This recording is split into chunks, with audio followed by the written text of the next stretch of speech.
Tell you what you see if you look at it from above in 1914. In one place you see a group of bankers and industrialists and arms manufacturers and generals and admirals gathered around a German cross. And then you pan across and you see another group of the same sort of people, bankers and industrialists and arms manufacturers and generals and admirals, and they're gathered around a French tricolour. And then you pan across again, and you see another bunch of the same sort of people, and they're gathered around a Union Jack. And they're all competing with each other, because they've created a mad world based on competition. A world divided into competing corporations, competing industrial corporations, competing financial corporations, a world divided into competing nation-states, a world divided into competing empires. And they are competing with each other for access to raw materials, for markets for the goods which their factories are producing, for contracts to build railways, for places to which they can sell their armaments, for opportunities to export capital, in order to continue to accumulate wealth, in order to continue to make profit. And because of that competition, they had, in the course of about 40 years, divided up almost the whole of Africa. It was called the Scramble for Africa. In 1870, about 10% of Africa was ruled by Europeans. By the time of the First World War, more than 90% of Africa was ruled by Europeans. And it was because that struggle for empire had exhausted the potential that the war or the conflict, the tension, returned to Europe and turned into an arms race, and then exploded in 1914.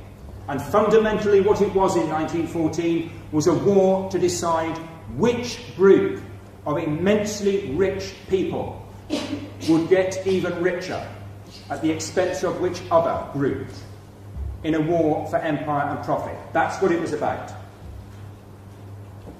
That's one way of looking at the world, from above. And of course there's another way. You can look at it from below. And if you look at it from below, it always looks very different. Being down in the shit looking up is very different from being up there with the elite, with the rich, with the bankers, with the industrialists.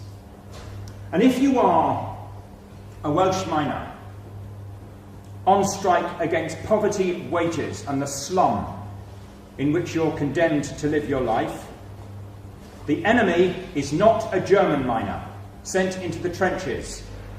The enemy is the mine boss. And the same is true if you're a German miner in the Ruhr. Your enemy is the mine boss. And the same is true if you're a Czech miner in Bohemia. And the same is true if you're a Russian miner in the Donbass. And the same is true right the way across Europe for working people. For working people, the enemy is at home. Very often, in 1914, you could see the enemy's mansion on the hill, because very often the bosses lived cheek by jowl with the workers they exploited. If you're a suffragette in 1914, the enemy's not the Kaiser. At least if you're a British suffragette, it's not. If you're a German woman fighting for the right to vote, then admittedly the Kaiser is the enemy. But if you're a British woman fighting for the right to vote, the enemy is the British government, the Liberal government that denies the right to vote to women. If you're Irish, the enemy is the British Empire, not the German Empire. If you're Egyptian, living under British rule, the enemy is the British Empire. If you're an Indian, if you're one of the 300 million people living under British rule in India, the enemy is the British Empire. 1 in 4 people on the planet had as their main enemy the British Empire, because that's how much the British had grabbed. They controlled 1/5 of the world's land surface and 1/4 of the world's people in 1914. So if you're down at the bottom, you experience the world in a very, very different way, and your enemy is not the enemy that your rulers tell you you should be fighting. And that's why the First World War was contested. And we have to tease out that contested history of the First World War that they want to deny. It was contested before it started. There were hundreds of thousands of people on the streets of Europe protesting against war in the July crisis of 1914. It's estimated that there were 750,000 demonstrators on the streets of German cities alone in the course of the July crisis in 1914.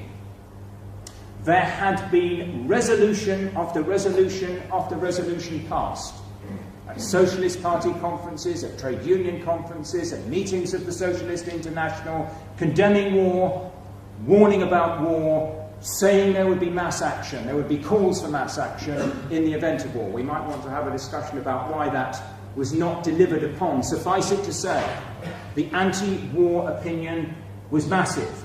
Tens of millions of people across Europe were opposed to war. Now, we know there's a wave of jingoism when the war breaks out.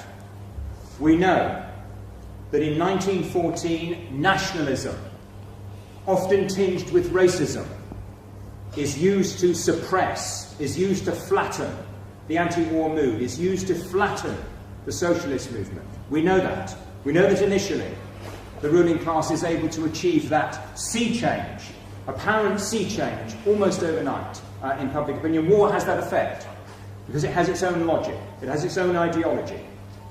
But some, on our side, on the side of working people, did not succumb. And they faced the abuse. They faced the often physical abuse.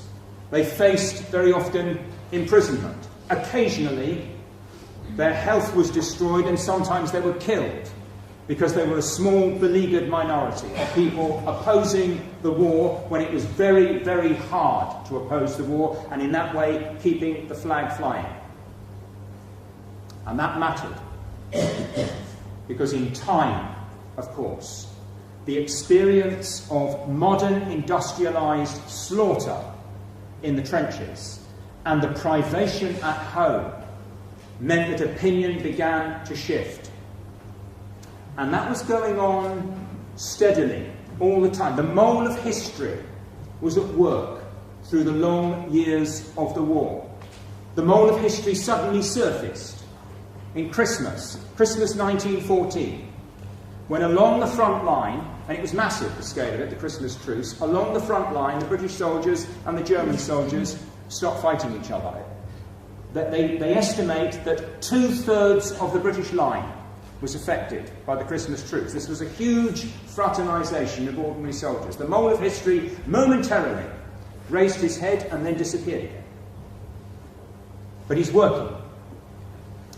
And in 1917, it explodes.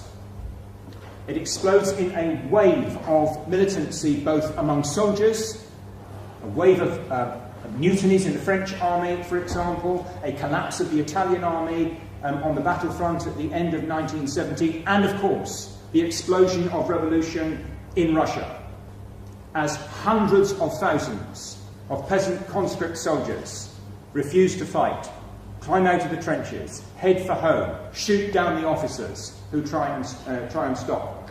And then in 1918, the war having been stopped on the Eastern Front by the mass action of workers and soldiers, the war is shut down on the Western Front by the eruption of the German Revolution. And the sequence is this. The Germans were losing. The Germans were being pushed back on the Western Front. But the key thing was the morale of the German army. Could they keep the German army fighting in the trenches? What tipped it? What made it decisive that they could not rely on being able to do that was the revolution which started in Kiel, when the sailors of the German High Seas Fleet refused to put to sea, and the way in which that revolution spread from Kiel across the cities of Germany, so that the red flags went up right the way across Germany, including Berlin, the capital. That's before the armistice. And it's that that persuades the German generals. They have to make peace. It's that that means that the Kaiser is forced to abdicate, and that the armistice is agreed on the 11th of November 1918. Revolution shut down the First World War on the Eastern Front, and then it shut down the First World War on the Western Front. It was a great revolt of ordinary working people, some in uniform, some at home, against the horrors of what had happened between 1914 and 1918 that brought it to an end. We must tell that story. We must tell the story that says what the rulers of the world did between 1914 and 1918 was create a world gone mad. Anybody who thinks that what happened between 1914 and 1918, when the products of human labour were turned into a vast mechanism for the destruction of life, killing some 15 million people, anybody who thinks that that is part of any kind of rational world order has to be insane. That is, by any definition, a world gone mad. And it went mad because the system was dysfunctional. A system divided into competing corporations, divided into competing nation states, divided into competing empires, as the world still is. That is dysfunctional. It does not conform to human need. It creates a situation where the products of our collective labour are sometimes turned into a monstrous mechanism of destruction by our rulers that tears societies apart in a way that has happened again and again and again since the first fully industrialised war began in 1914. We have to project that argument. We have to project the argument that because of that, the war was contested at the time and ultimately it was defeated by a revolt of ordinary people, and we have to assert that argument through the 4 years of the centenary so that our rulers do not recover their confidence and their capacity to project military power across the world and tear other societies apart in the period ahead, which is their intention.